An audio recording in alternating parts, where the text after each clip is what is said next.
What's up guys, this is Sukesh Banik once again, and today in this video I'll be doing a speed test in between these two Samsung devices. On my left hand side I have the Samsung Galaxy J5 priced at 11,999 rupees, that is $190, and on my right hand I have its big brother Galaxy J7 retailing at 14,999 rupees, that is $240. So the price gap is of only 3,000 rupees, that is around 45 or 50 US dollars, and as they're both from the same J series, the design, the exterior ports are exactly same. But that's not the only difference actually. Under the hood you get much better hardware on the J7. So before I start the speed test, let's first compare the CPU, GPU, RAM, etc. And I should also mention here I have the Exynos, that is the Indian variant of J7 with me. It's running on 8-core 1.5 GHz Cortex F53 processor, whereas the J5 packs a 4-core 1.19 GHz Cortex F53 processor. So looks like the J7 is around 2.5 times more powerful than the J5. The GPU renderer on the Galaxy J7 is the premium Mali T720, whereas you got mediocre Adreno 306 on the J5. Now regarding RAM and storage, both the phones feature 1.5 GB of RAM, but interestingly on the J5 you have got more RAM free for the user. So that's good for the J5, but the internal storage is only 8 GB, and out of that you are getting only 4.65 GB free for the user. That's too low, and recently I am facing some issues downloading large games on the J5. Out of 16 GB, 11.82 GB is user accessible on the J7, so that's ample. Both the phones have great battery backup and lack important sensors like the ambient light sensor. I'll talk about the battery later on in this review.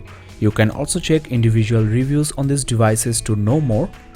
To get a better idea about the processing power, let's compare the benchmark results, and on the Galaxy J5 the Antutu 5 result is 21,538, which is actually not that bad, but the Galaxy J7 scores whopping 38,304. That is even comparable to flagships of last year. J5 score isn't even close. J7 is a powerhouse and I think one of the most powerful mid-range devices. Let's compare the 3D Mark Gamers benchmark results as well. Once again J5 score looks poor compared to J7's, and for only 3,000 rupees you are getting twice the performance this J5 has to offer. So definitely go for the J7 if you are okay with the larger display.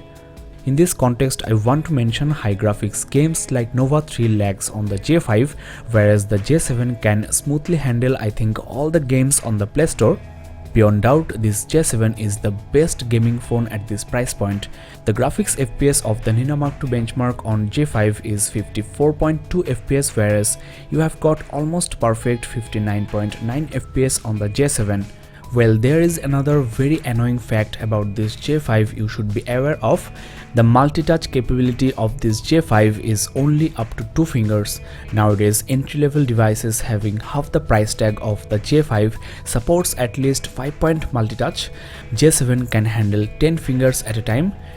So looks like these two phones are from two different worlds. The J5 is basically an entry-level device with 12,000 rupees price tag, which is not justified, or the price tag of 15,000 rupees for the J7 is apparently quite cheap. So don't make a mistake, get the J7 even if you have to delay your purchase. Now let's get started with the speed test, and first of all I'll do a boot test.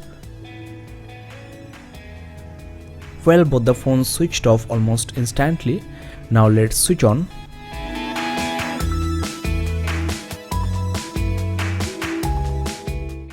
Well, the Galaxy J7 is ready and the J5 is still booting. It's taking too much time, and there you go. So in the boot test, the J7 is the clear winner. Now I will open all the system applications one by one to check the launching time of the apps, so that we can get a better idea about the real performance of these devices in day-to-day life. To start with, I think the dialer opened almost at the same time on both the phones.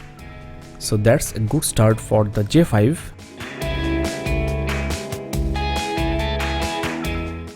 Next I'll try the contacts menu. Once again, both are very swift, but the J7 was slightly faster. Now I will open our site gadgetsportal.in. Well, you get the first glimpse of the site quicker on the J5. Both are still loading the site, and well, I have been using this J5 for a while now, and the browsing experience on this phone is not the best I have experienced on a smartphone. There is occasional lag, and as you can see, the site is not that much smooth on the J5. By the way, in this speed test, the J5 is performing quite well so far. Apparently J7 opened the camera faster. Let's also check the launching time of the game Temple Run 2. Well, the Galaxy J7 is the clear winner once again. And as I mentioned before regarding gaming performance, this J5 is not even close to the J7.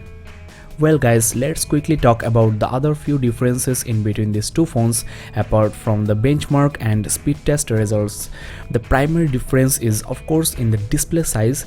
You have got a gigantic 5.5-inch screen on the J7 and a standard 5-inch screen on the J5. Each and everything else is exactly the same. You have got the same cameras, same quality loudspeaker, and the J7 is actually slightly thinner by 0.4mm. Now the 5.5-inch screen is not that much easily accessible with one hand, but if you are used to a large display phone, then this might not be a big issue. 5-inch screen is just perfect for one-handed uses.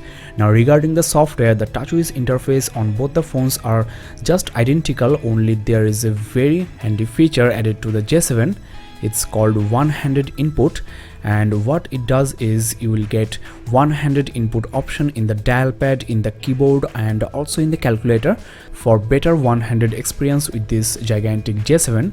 In certain conditions, when you have to call a person or type a text with one hand only, then this one-handed input option will be very useful. Even if you put pattern unlock, then that will be one-handed as well. Apart from this one-handed input option, there isn't a single difference in the software departments. Both the displays here are Super AMOLED with 720p resolution, but because of the larger screen, the PPI of the Galaxy J7's display is 267, whereas the other one feature 294 PPI.